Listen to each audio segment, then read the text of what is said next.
I think we're settled in. My name is Jeanne Van Gemert, and I'll be leading us tonight. Welcome to IMCC. So I'm very pleased tonight to be at the beginning of our three-part series on what the Buddha referred to as the three poisons: greed, hatred, and delusion. A juicy bunch. So next week, the 28th, Jeff Frazier will speak about greed itself. The week after that, Teresa Miller, on February 4th, will talk about ill will or hatred. And then on February 11th, Susan Stone will devote her talk to delusion. These are all so important and so hidden. It's like they're in our groundwater. And for sure, you'll learn a lot, as we all have been doing in preparing for it. Greed is one we all know. It's that gimme, gimme, gotta have it, grasping, craving, wanting. Hatred or ill will pushes away and isolates. It's aversion, fear, or turning away. Delusion is ignorance, which means simply not knowing. It's like people used to believe the earth was flat. That was a delusion.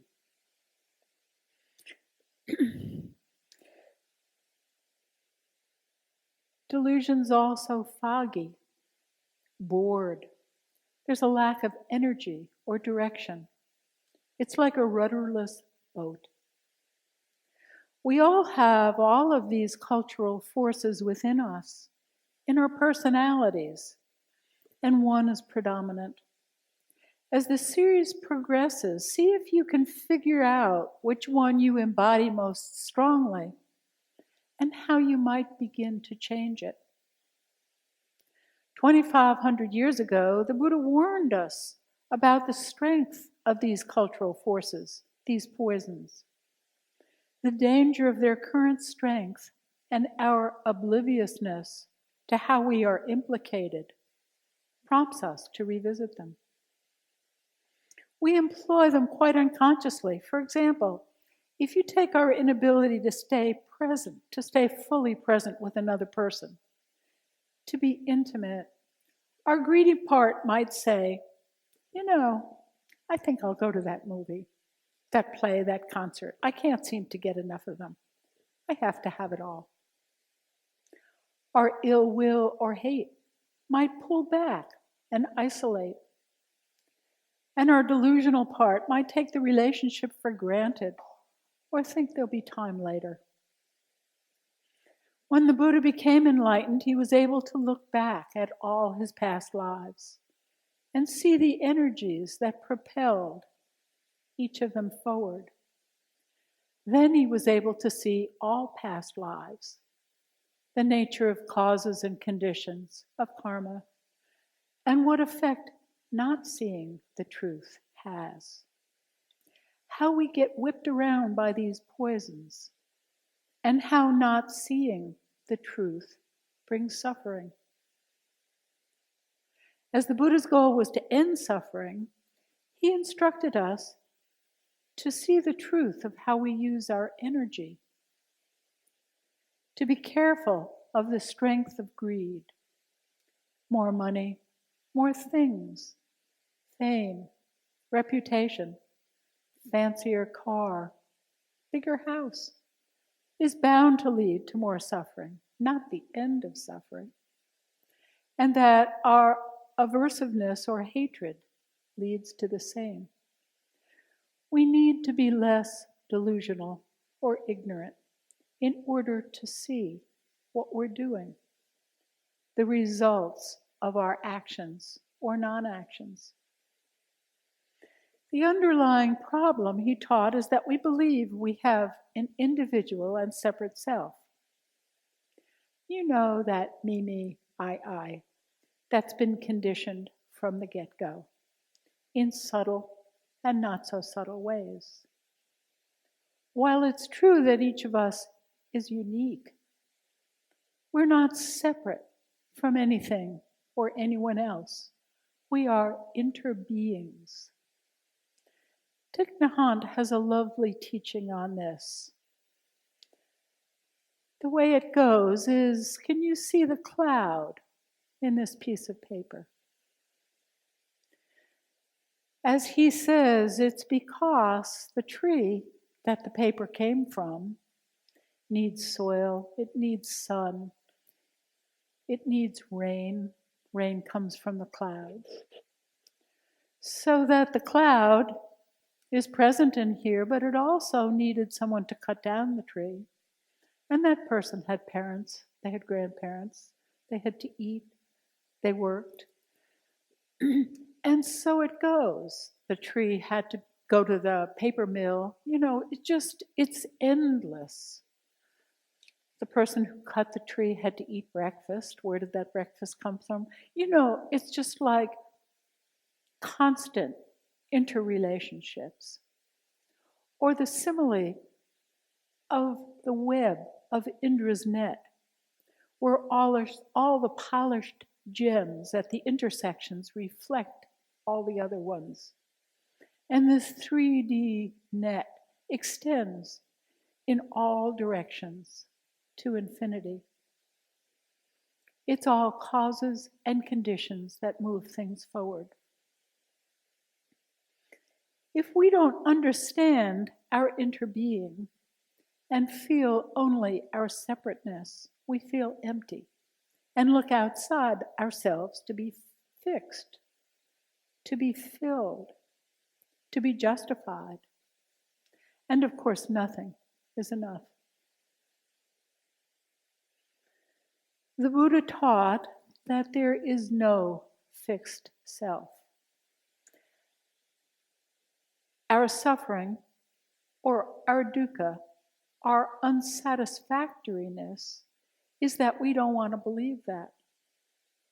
We want to grasp, to grab, to cling, to feel more real, to feel more permanent. There's a part of us that yells, what do you mean that all this is going to end? What do you mean that we're going to die, that I'm going to die? What an outrage. As the Buddha spoke about the vicissitudes in life, praise and blame, win and lose, he urged us to have equanimity, to not take things so personally, to stand like a strong tree in the midst of it all.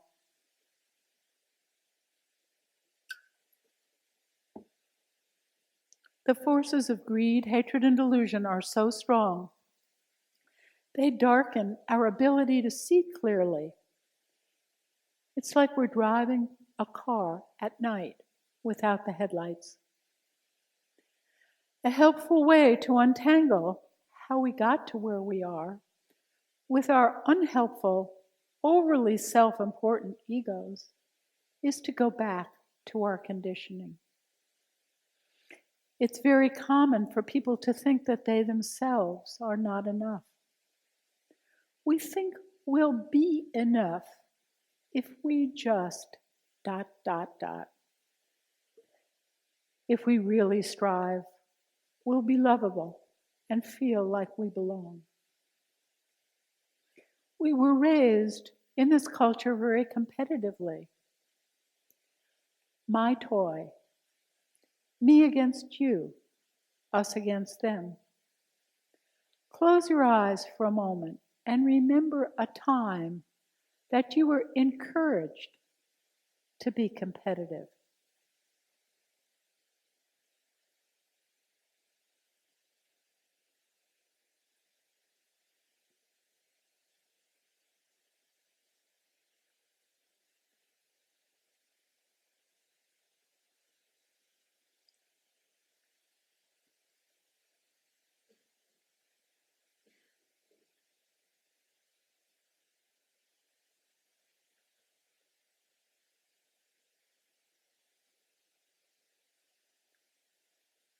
So coming back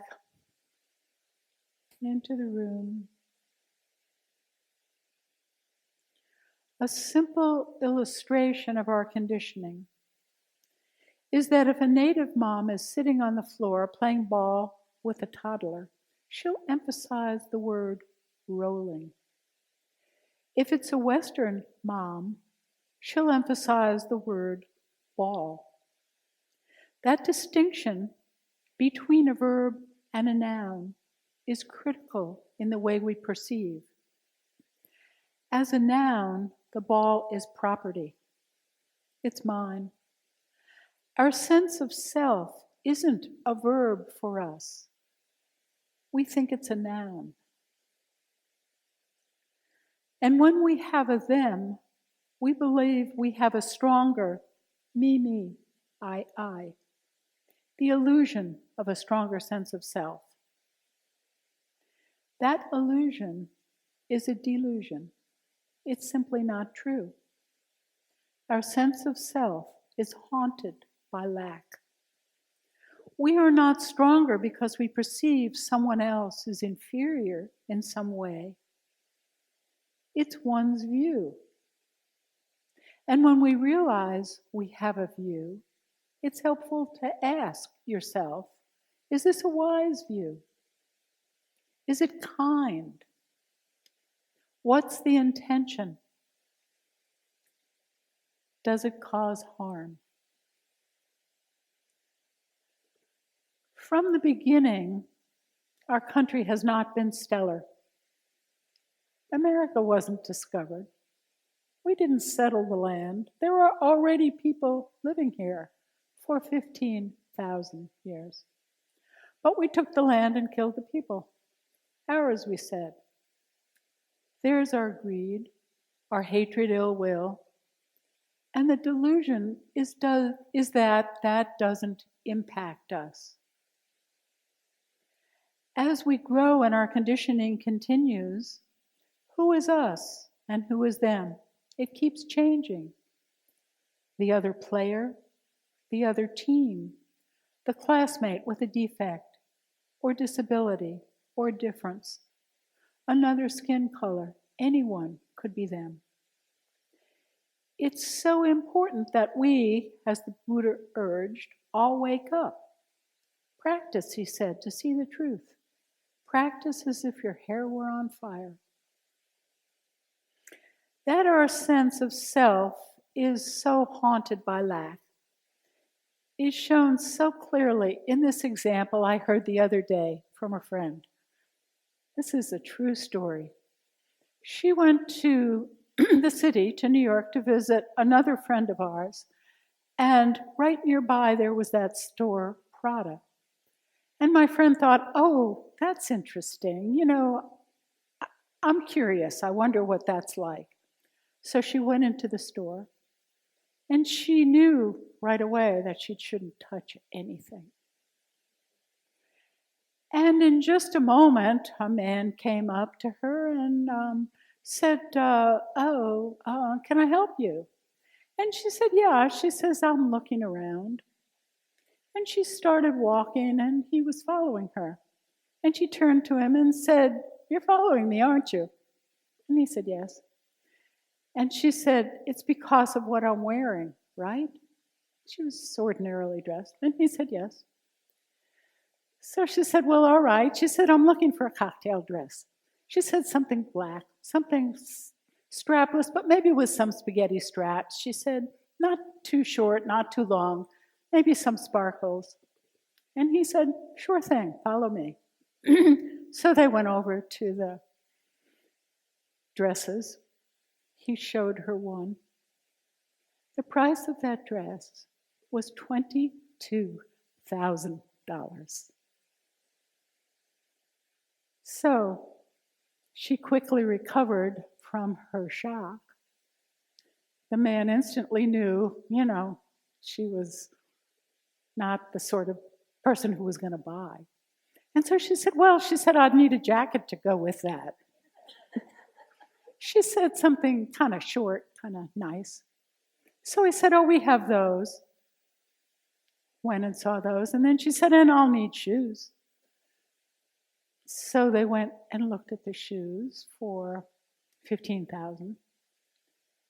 So she left the store and said, "Thank you, appreciated your help." It was very interesting, she said.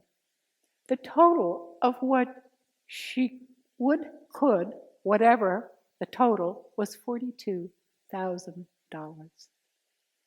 So that's greed, that's fear, that's delusion, and many more. It's just astounding. So David Loy, who's a Dharma teacher and an ecologist, talks about how these poisons are now institutionalized, so it's easier to see them. Greed, David says, is thoroughly institutionalized in our economy. There's never enough money. Everyone wants more. No amount is enough. And investors want continuing gain on their investments. We are all involved and implicated. If the CEO of ExxonMobil wakes up one morning and says, "Good grief, we're destroying the earth, I'm going green," he'd be fired and replaced the next day. We can't afford that, people would say. Our hatred, our ill will, and our fear can be easily seen in our military. We spend billions each year. 80% of each individual's tax return goes for more weapons. At the moment, we have so many nuclear missiles that 5% of them would wipe out life on this earth. We can never be secure enough, and our wars, like the war on terrorism, they're never ending in order to justify the expenses. We are a culture of ill will and aggression. Look at our prison system. Our delusion, David points out, is both in our media and in our educational system, which more and more trains people toward increasing our economy. Our media stirs the fear, the anger, and the competitiveness of its readership to benefit its advertisers. We're caught in frenzied consumerism. 50 years ago, President Eisenhower said, "Look out for the military-industrial complex." Well, we didn't look out, and we are a military-industrial media complex. There are ways out. We can begin with mindfulness and with ourselves first, by seeing how our own greed, hatred, and delusion affect our choices, our actions, and our non-actions. Since these patterns were originally conditioned, we can uncondition them by examining them to understand the truth. A positive sign is that I heard about a new book titled "How to Do Nothing: Resisting the Attention Economy." I contacted the library, and they already have 30 people on the wait list for that book. Of course, there are many other positive signs. Our task is to start from within, to continue awakening. And I thought that this would be a good moment to read the Metta Sutta.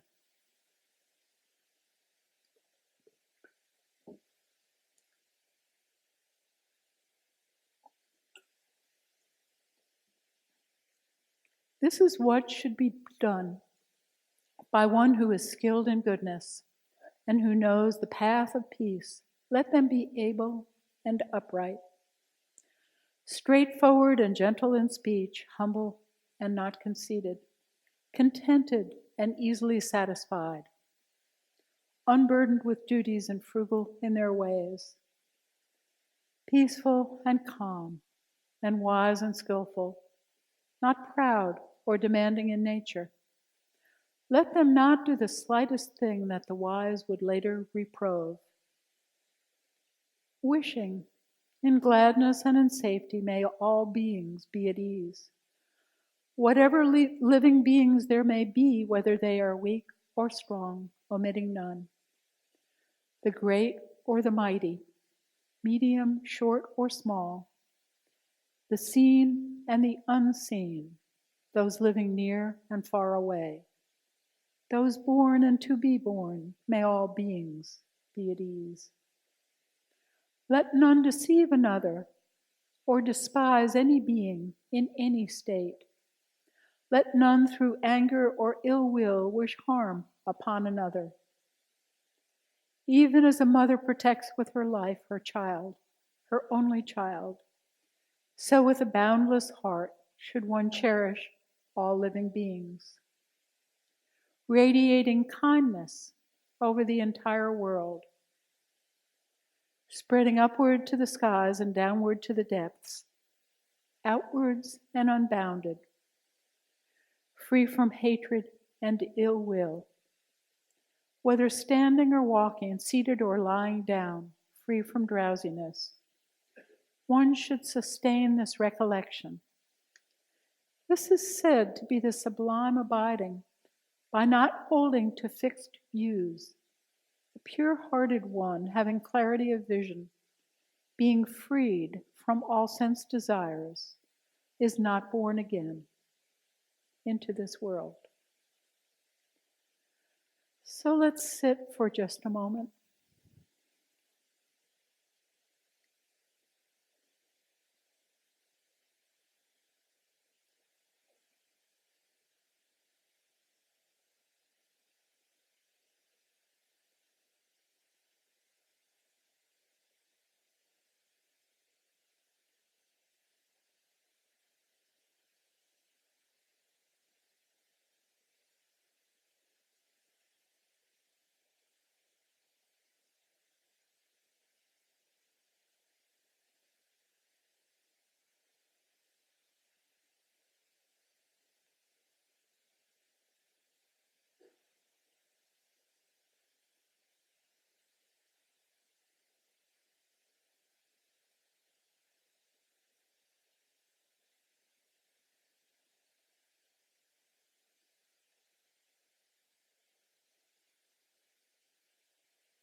And then in your own time, coming back into the room.